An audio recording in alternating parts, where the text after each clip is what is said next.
పక్కూరు నుంచి 10 మంది వచ్చారు కూటానికి. మాకే లేదు టికానా, ఉన్నది రేషన్ బియ్యం.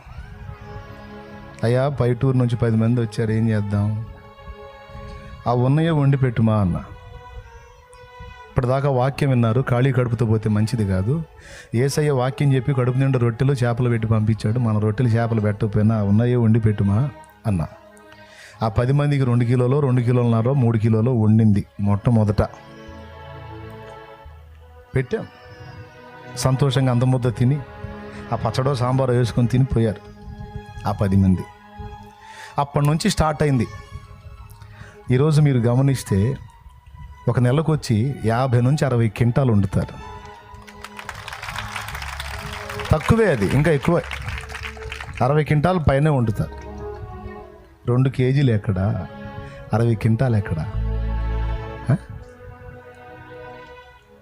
నీకు తెలియదు. దరిద్రత ఉన్నట్టుగానే కనపడుద్ది. ఆయన బిగబట్టినంతసేపు బిగబట్టి ఆయన పిడికిలి విప్పిన నాడు సమృద్ధితో నింపబడతా ఉన్నాడు. శాపమంతా తొలగిపోయి లేమి దరిద్రతంతా కొట్టివేయబడి 10 మందికి ఇచ్చేటట్టుగా నా తండ్రి నిన్ను నిలబెడతాడు, సమృద్ధితో నింపుతాడు.